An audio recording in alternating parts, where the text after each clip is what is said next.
Bismillahirrahmanirrahim. Assalamualaikum warahmatullahi wabarakatuh. Bapak Ibu sekalian, saya Ridwan Hasan Saputra, Presiden Direktur Klinik Pendidikan MIPA. Saya ingin menerangkan tentang konsep matematika tanpa angka. Selama ini kita mengenal matematika hubungannya pasti dengan angka. Juga dengan perhitungan, tambah, kurang, kali, bagi. Juga mungkin dengan hal-hal yang sifatnya geometri, aljabar, dan lain-lain. Sehingga banyak anak merasa pusing dan akhirnya tidak suka dengan matematika.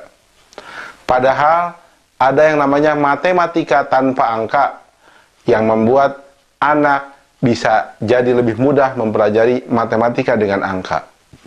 Yang seperti tadi saya jelaskan. Sekarang, apa itu matematika tanpa angka? Dalam pemahaman saya, sekali lagi, pemahaman saya, matematika itu kita dikenalkan dengan yang namanya aturan-aturan. Setelah itu, kita melaksanakan aturan-aturan tersebut. Kemudian nanti ada persoalan-persoalan yang dimana kita ikut aturan atau kita berpikir dengan aturan yang ada sehingga persoalan itu bisa diselesaikan. Banyak dalam kehidupan kita, istilahnya itu ada hubungannya konsep tersebut. Sehingga saya menyebutkan itu namanya matematika tanpa angka. Apa contohnya? Dalam matematika tanpa angka, misalkan ketika kita belajar tentang yang namanya baris berbaris saja, itu sudah matematika tanpa angka. Misalkan kita belajar yang namanya siap gerak seperti ini. Ini siap. Ini aturan mainnya. Istirahat di tempat, gerak seperti ini. Ini aturan mainnya. Ini matematika tanpa angka. Jadi tugas nanti anak-anak mengikuti aturan main tersebut. Nah, bagaimana dengan misalkan problem solvingnya atau pemecahan masalahnya? Ya bisa jadi ketika misalkan ada aturan jalan, maju jalan, dia menghadap tembok, apa yang harus dilakukan? Apakah dia berhenti, tetap jalan, atau balik kanan? Nah, itulah problem solvingnya. Artinya, ketika dalam suatu aktivitas ada aturan main, kemudian dalam aturan main tersebut nanti ada hal-hal yang harus dipecahkan dengan aturan main yang ada, itu matematika tanpa angka. Seperti misalkan, belajar pencak silat, kita belajar jurus-jurus, itu matematika tanpa angka.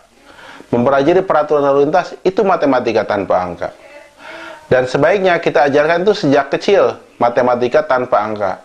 Kalau dia sudah terbiasa mengikuti aturan-aturan tersebut, maka otaknya sudah terbiasa untuk mengikuti aturan dan juga berpikir dan bernalar di situ. Bagi anak kecil, matematika tanpa angka itu diajarkan pertama kali dalam bentuk adab atau akhlak. Misalkan, dibiasakan ketika ketemu orang tua, siapapun cium tangan.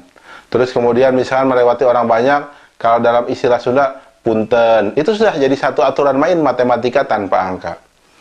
Sehingga kalau kita sudah mengajarkan adab sejak kecil ke anak, mudah-mudahan nanti ketika belajar matematika angka, dia sudah terlatih otaknya sehingga jadi lebih mudah mempelajari matematika.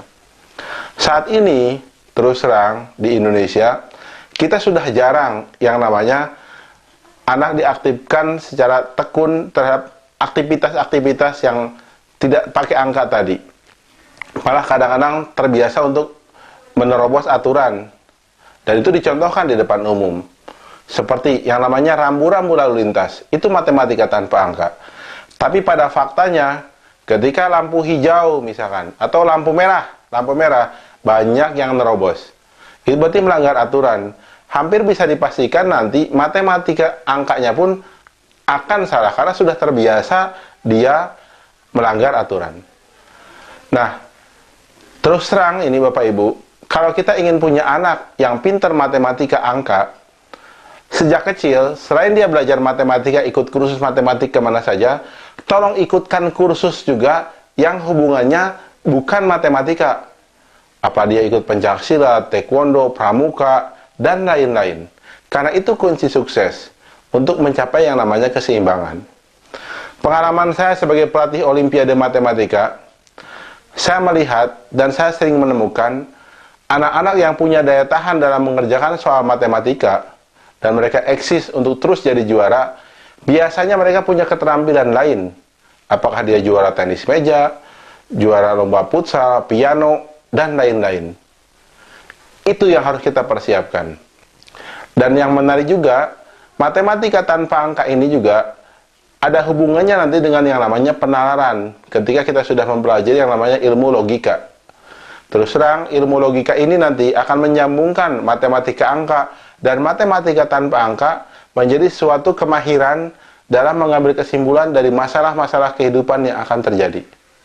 Sehingga hal yang sangat penting adalah, tolong buat Bapak Ibu, ajaklah putra-putri Bapak Ibu ikut kursus kegiatan-kegiatan seperti olahraga, seni, humaniora, dan lain-lain yang sepertinya tidak ada hubungan dengan matematika. Jangan kita sering mengkursuskan mereka pelajaran geometri, aljabar, dan lain-lain, sementara mereka dilupakan untuk mempelajari seni, olahraga, ya, dan sifatnya interaksi organisasi dengan masyarakat.